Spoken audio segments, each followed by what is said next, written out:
I'm not going to pretend that I fully grasp what Douglas Cottrell is able to do and what Ross Peterson before him and Edgar Cayce before him were able to do and how they did it. The best I could explain it is that through this, by placing themselves in this deep meditative state and suppressing their heart rate and their respiratory rate, and they are also suppressing the conscious mind and somehow enabling the subconscious mind to communicate with, whether you want to call it the infinite universe, the collective unconscious, the Akashic record, time out of space or space out of time, whatever you want to call that.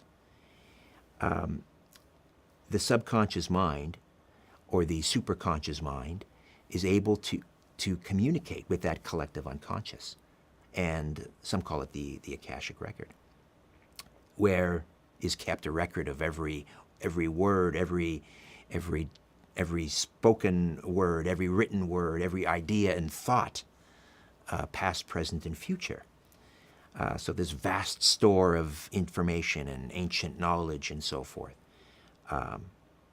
So by accessing that, then he's able to, I suppose you could describe it as, in the Akashic record, much as in the Alexandrian library, walk down these long corridors and reach up into the stacks and pull these scrolls down, and each one of us have one of these scrolls, that's our life story, and view that and understand it, and then apply that to a particular individual's case. And also utilizing remote viewing skills, which allows you to transcend time and space so that he can literally peer into someone's body and sort of poke around in there and make these diagnoses. Hence, the name, the man with X-ray vision. So I don't understand exactly the details of how it works. I only know what I see and what I've experienced, and the record speaks for itself. I'm not sure that science or the scientific community as it presently exists is really interested in genuinely finding out how remote viewing works, or how the subconscious mind is able to communicate with the collective unconscious, and whether there is a collective unconscious, and what exactly is the mind separate from the individual or the brain. What is consciousness? I don't know that as the orthodox scientific community exists now, that it's interested in time. Perhaps if I were a betting man, I would say not in my lifetime. It doesn't really matter, ultimately. As long as people like Douglas is out there doing good work, and there are other sleeping prophets, hopefully, yet to come. He'll train the next Edgar Cayce, and then there'll be the next Edgar Cayce. As long as these people exist, we don't need official sanction from a scientific community. Those of us with ears to hear and eyes to see, we know what's going on. I think the other thing that has impressed me over the years about Douglas is there is no ego. He's gifted, but he doesn't showboat it.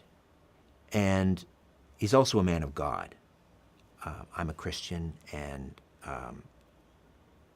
so often I find many psychics sort of discount, an ultimate architect of the universe, or the ultimate geometer, or a supreme being at the center of this.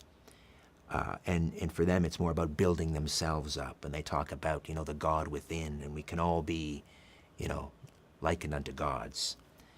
That's not the case with Douglas. He is a very deeply spiritual person who has a love for the Father and Jesus Christ. And so that's important for me too, because as a Christian, he's really been able to sort of bridge these two worlds, which prior to that, it was kind of a conflict for me. what was going on with these soothsayers and these so-called prophets, and many of them, I believe, are out to deceive and are bringing false messages. But I've never felt that for a moment. From the first time I heard Douglas on the air, I could hear the genuineness in his voice. And over the last 25 years, I know that's really what's in his heart. And that's why I continue to have this deep friendship with Douglas.